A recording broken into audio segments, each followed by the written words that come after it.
হৰে কৃষ্ণ।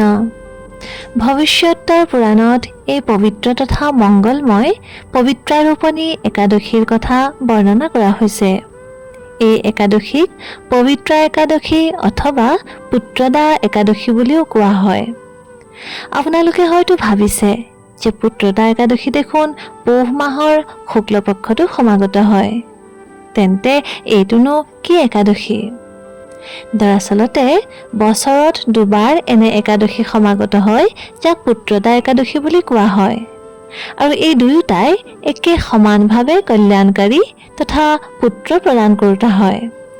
তেন্তে আহক এতিয়া আমি শাওণ মাহৰ শুক্লপক্ষত সমাগত হোৱা পবিত্ৰা একাদশীৰ বিষয়ে চৰ্চা কৰোঁ। আজি এই ভিডিঅ'টোত আমি আপোনালোকৰ সৈতে পবিত্ৰাৰোপণী একাদশীৰ অত্যন্ত পুণ্যফল প্ৰদান কৰা কথা, লগতে এই একাদশী ব্ৰত পালন কৰাৰ বিধি তথা ইয়াৰ পৰা প্ৰাপ্তি হোৱা ফলৰ বিষয়েও আলোচনা কৰিম। এবাৰ যুধিষ্ঠিৰ মহাৰাজে ভগৱান শ্ৰীকৃষ্ণক সুধিলে, হে মধুসূদন, কৃপা কৰি আপুনি মোক শাওণ মাহৰ শুক্লপক্ষত সমাগত হোৱা একাদশী ব্ৰতৰ বিষয়ে বিস্তাৰিত ৰূপত কওক। এই কথা শুনি ভগৱান শ্ৰীকৃষ্ণই উত্তৰ দিলে, হে ধৰ্মৰাজ, অৱশ্যেই মই আপোনাক এই একাদশী তিথিৰ বিষয়ে বৰ্ণনা কৰিম, যিহেতু এই কথা শ্ৰদ্ধাপূৰ্বক কেৱল শ্ৰৱণ কৰিলেও অশ্বমেধ যজ্ঞ কৰাৰ সমান ফল প্ৰাপ্তি হয়। সেইবাবে আপুনি ধ্যানপূৰ্বক এই কথা শ্ৰৱণ কৰিব। এইদৰে পূৰ্ণপুৰুষোত্তম ভগৱান শ্ৰীকৃষ্ণই যুধিষ্ঠিৰ মহাৰাজক এই কথাৰ বৰ্ণনা কৰিবলৈ আৰম্ভ কৰিলে। দ্বাপৰ যুগৰ আৰম্ভণিতে মহিষ্মতী নগৰীত মহিধ্বজ নামৰ এজন ৰজাই ৰাজ্য কৰিছিল। তেওঁৰ ৰাজ্যত চাৰিওদিশে সুখ, শান্তি তথা সমৃদ্ধি বিৰাজ কৰিছিল। তেওঁৰ প্ৰজাসকলো সন্তুষ্ট তথা সুখী আছিল। ৰজাই নিজৰ প্ৰজাক নিজ সন্তানৰ সদৃশ পালন কৰিছিল। কিন্তু তথাপিও ৰজা মহিধ্বজৰ জীৱনত এটা বৰ ডাঙৰ দুখ আছিল, যিটোৱে তেওঁক খুলি খুলি খাই পেলাইছিল, আৰু সেয়া আছিল যে তেওঁৰ কোনো সন্তান নাছিল। এই কথাৰ দ্বাৰা অত্যন্ত দুখী হৈ পৰা ৰজাই এদিন নিজ ৰাজ্যৰ সমস্ত বিদ্বান লোক তথা মুখ্য প্ৰতিনিধিসকলক নিমন্ত্ৰণ কৰি তেওঁলোকক অতি দুখ মনেৰে ক'লে, মই মোৰ এই জনমত কোনো ধৰণৰ পাপ কৰ্ম কৰা নাই, আনকি মই নিজৰ প্ৰজাৰ সৈতেও কোনো ধৰণৰ অন্যায় কৰা নাই। মোৰ ৰাজকোষত অনৈতিক লক্ষ্মীৰো বাস নাই। মই সদায় দেৱী দেৱতা তথা ব্ৰাহ্মণসকলৰ সন্মান কৰিছোঁ। যুদ্ধৰ নীতি পালন কৰি যুদ্ধত বিজয় লাভ কৰিছোঁ। ভুল কৰিলে মই নিজ পৰিয়ালৰ সদস্যকো দণ্ড বিহিছোঁ, তথা শত্ৰুৱেও যদি ধৰ্মৰ আচৰণ কৰিছে তেতিয়া তেওঁৰ সন্মান জনাইছোঁ। হে ব্ৰাহ্মণ তথা বিদ্বান লোকসকল, মই নিজৰ জীৱন সম্পূৰ্ণ বৈদিক নিয়ম অনুসৰি ব্যতীত কৰিছোঁ, কিন্তু তথাপিও মই পুত্ৰ সুখৰ পৰা বঞ্চিত। কৃপা কৰি আপোনালোকৰ সকলোৱে মোক এই দুখপূৰ্ণ স্থিতিৰ কাৰণ কওক। ৰজাৰ কথা শুনি বিদ্বান ব্ৰাহ্মণগণে এই বিষয়ে চিন্তন কৰিলে আৰু এই কথা নিশ্চিত কৰিলে যে এই সমস্যাৰ সমাধান বিচাৰি তেওঁলোক কোনো আত্মজ্ঞানী ঋষিৰ সাহায্য ল'ব। এইদৰেই তেওঁলোকে সন্ধান কৰি থাকোঁতে জংঘলৰ মাজত মহান তপস্বী লোমশ ঋষিৰ আশ্ৰমত উপনীত হ'লগৈ। লোমশ ঋষি এজন অত্যন্ত পবিত্ৰ, আত্মজ্ঞানী, আত্মসন্তুষ্ট ঋষি আছিল, যিজনে নিজৰ ইন্দ্ৰিয়ৰ ওপৰত নিয়ন্ত্ৰণ লাভ কৰিছিল। লোমশ ঋষিৰ বিশেষত্ব আছিল এয়া যে তেওঁৰ শৰীৰত অধিক মাত্ৰাত কেশ অথবা চুলি আছিল, আৰু তেওঁ বৰদান লাভ কৰিছিল যে যেতিয়া তেওঁৰ দেহৰ পৰা সকলো চুলি সৰি যেতিয়া শেষ হ'ব তেতিয়াহে তেওঁৰ মৃত্যু হ'ব। আৰু আপোনালোকে জানিলে আচৰিত হ'ব যে লোমশ ঋষিৰ এডাল চুলি ব্ৰহ্মদেৱৰ 12 ঘণ্টাৰ পিছত, অৰ্থাৎ কোটি কোটি কোটি বছৰৰ পিছত সৰে, আৰু ইমান বছৰৰ পৰা তেওঁ তপস্যা কৰি আছিল। যাৰ ফলত তেওঁৰ শৰীৰৰ পৰা এক দিব্য জ্যোতি বিয়পি পৰিছিল। যেতিয়া ৰজাৰ বিদ্বান ব্ৰাহ্মণসকলে ঋষি লোমশক দেখা পালে, তেতিয়া তেওঁৰ দেহৰ পৰা বিয়পি পৰা কান্তি তথা জ্যোতিৰ দ্বাৰা প্ৰভাৱিত হৈ তেওঁলোক কাষলৈ গৈ প্ৰণাম জনালে। ঋষিৰ স্তুতি কৰি তেওঁলোকে ক'লে, হে ঋষিবৰ, ঈশ্বৰৰ কৃপাতে আজি আমি আপোনাৰ দৰে এজন মহান তপস্বীৰ দৰ্শন লাভ কৰাৰ সৌভাগ্য প্ৰাপ্তি কৰিছোঁ। লোমশ ঋষিয়ে তেতিয়া তেওঁলোকক আশীৰ্বাদ প্ৰদান কৰিলে আৰু ক'লে, আপোনালোকৰ ইয়ালৈ অহাৰ উদ্দেশ্য কি? আপোনালোকে মোৰ স্তুতি কিয় কৰিছে আৰু মই আপোনালোকৰ কিদৰে সহায় কৰিব পাৰোঁ? ঋষিৰ বাণী শুনি বিনম্ৰ সহকাৰে বিদ্বানসকলে ক'লে, হে সৰ্বশ্ৰেষ্ঠ মুনি, আমি আপোনাক এক অত্যন্ত বিশেষ অনুৰোধ জনাবলৈ আহিছোঁ। আপুনি স্বয়ং ব্ৰহ্মাৰ সমান হয়। পৃথিৱীত আপোনাতকৈ শ্ৰেষ্ঠ আৰু কোনো নাই। আপুনি ত্ৰিকালজ্ঞ হয়। আৰু আপুনি জানেই যে আমাৰ ৰজা মহিধ্বজে আমাক সন্তানৰ দৰে পালন কৰে। কিন্তু ৰজাৰ নিজৰ কোনো সন্তান নথকাত প্ৰজা অত্যন্ত ব্যথিত হৈ পৰিছে। ৰজাৰ দুখ আমাৰ বাবে অসহনীয়। সেইবাবে ৰজাৰ সমস্যাৰ সমাধান বিচাৰি আমি ঘোৰ তপস্যা কৰিবলৈ এই জংঘলৰ মাজলৈ আহিছিলোঁ। কিন্তু সৌভাগ্যবশতঃ আমি আপোনাৰ দৰ্শন লাভ কৰিলোঁ।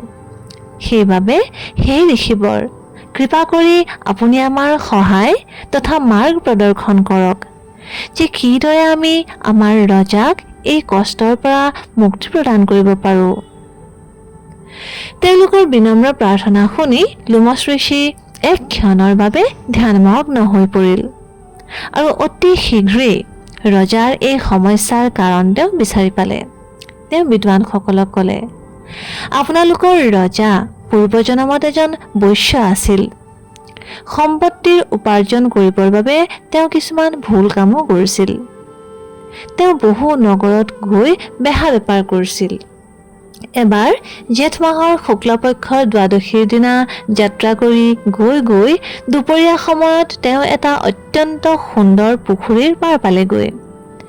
গৰমৰ বাবে তেওঁ স্বাভাৱিকতে খুব পিয়াহ লাগিছিল। তেওঁ যেতিয়াই পানী খাবলৈ সেই পুখুৰীৰ কাষ চাপিল, তেতিয়া তাত এজনী গৰুৱেও এইমাত্ৰ জন্ম দিয়া পোৱালিটোৰ সৈতে সেইখিনি পালেগৈ। অতিপাত গৰমৰ বাবে গৰুজনী তথা পোৱালি দুয়োটাই পিয়াহত অত্যন্ত আতুৰ হৈ আছিল। সিহঁতেও পানী পিবলৈ আৰম্ভ কৰিছিলহে মাথোন, কিন্তু ৰজাই নিষ্ঠুৰভাৱে সিহঁত দুয়োটাকেই তাৰ পৰা খেদি দিলে আৰু নিজে পানী পিবলৈ ধৰিলে। এনেইতো ৰজাই নিজৰ পূৰ্বজন্মত অনেক পুণ্যকৰ্মও কৰিছিল। সেইবাবে তেওঁ এখন সমৃদ্ধ ৰাজ্যৰ ৰজা হৈ পৰিল। কিন্তু এই গৰু দুজনীৰ প্ৰতি তেওঁ কৰা অপৰাধৰ বাবে এই জন্মত তেওঁ নিসন্তান হৈ পৰিল। এই কথা শুনি ৰজাৰ বিদ্বান ঋষিসকলে ক'লে, হে ঋষিবৰ, আমি বেদৰ পৰা শুনিছোঁ যে পূৰ্বজন্মত কৰা পাপ কৰ্মক পশ্চাতাপৰ দ্বাৰা নাশ কৰিব পৰা যায়।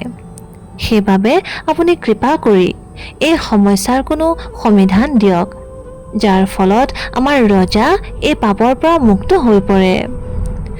লোমশ ঋষিয়ে উত্তৰ দিলে, শাওণ মাহৰ শুক্লপক্ষত পুত্ৰদা অথবা পবিত্ৰ ৰোপণী একাদশী সমাগত হয়।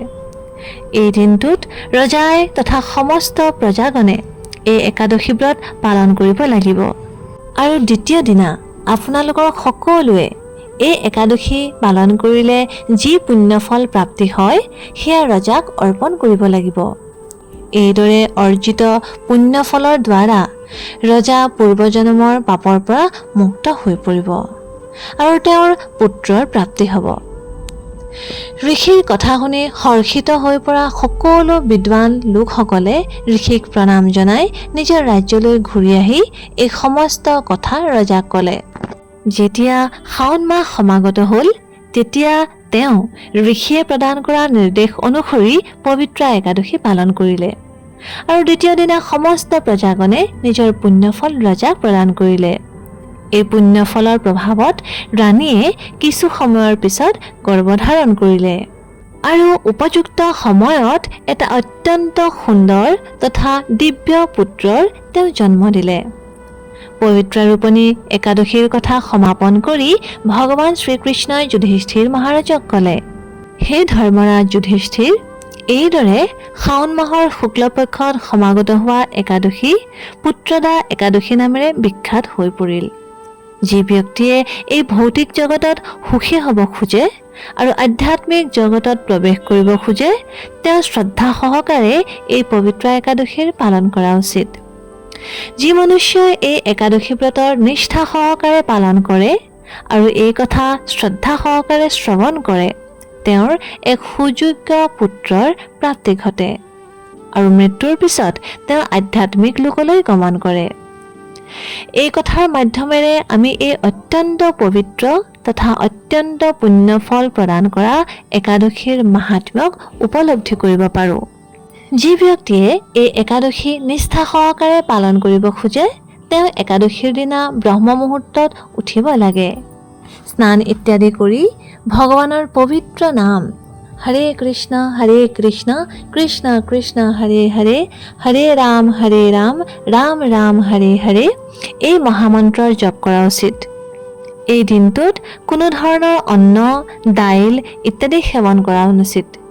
ব্যক্তিয়ে শাৰীৰিক ক্ষমতা অনুসৰি নিৰ্জল, সজল অথবা ফলাহাৰ কৰি উপবাস ৰাখিব পাৰে। কিন্তু সবাতোকৈ মহত্বপূৰ্ণ কথাটো হৈছে যে একাদশীৰ দিনা যিমান পাৰি সিমান হৰিনামৰ জপ, হৰি কথা শ্ৰৱণ তথা শাস্ত্ৰৰ অধ্যয়ন কৰা উচিত। এই একাদশী তিথিৰ পৰাই আৰু এটা অত্যন্ত মহত্বপূৰ্ণ উৎসৱৰো আৰম্ভণি হয়, আৰু সেয়া হৈছে শ্ৰী শ্ৰী ৰাধা গোবিন্দৰ ঝুলন যাত্ৰা। এই উৎসৱটো বৃন্দাবনৰ সবাতোকৈ ডাঙৰ তথা আটাইতকৈ প্ৰিয় উৎসৱৰ মাজৰ এটা, যিটোত বৃষ্টিৰ আগমনৰ আনন্দত শ্ৰী শ্ৰী ৰাধাকৃষ্ণৰ বিগ্ৰহক ঝুলনাত ঝুলোৱা হয়। বৃন্দাবনত এই উৎসৱ শাওণ মাহৰ শুক্লপক্ষৰ তৃতীয়াৰ পৰা আৰম্ভ হয় আৰু পূৰ্ণিমা পৰ্যন্ত পালন কৰা হয়। কিন্তু শ্ৰীল প্ৰভুপাদৰ নিৰ্দেশ অনুসৰি ইস্কন মন্দিৰত এই উৎসৱ 5 দিন পালন কৰা হয়, অৰ্থাৎ পবিত্ৰ একাদশীৰ পৰা আৰম্ভ কৰি বলৰাম পূৰ্ণিমাৰ দিনা সমাপ্ত হয়। তেন্তে আহক ভগৱান শ্ৰীকৃষ্ণ তথা শ্ৰীমতী ৰাধাৰাণীৰ চৰণ কমলত ধ্যান কেন্দ্ৰিত কৰি তথা তেওঁলোকৰ কৃপা ভিক্ষা মাগি পবিত্ৰ একাদশী তিথিৰ পালন কৰোঁ তথা ভক্তিৰ পথত উন্মুখ হ'বলৈ প্ৰয়াস কৰোঁ। ধন্যবাদ। হৰে কৃষ্ণ।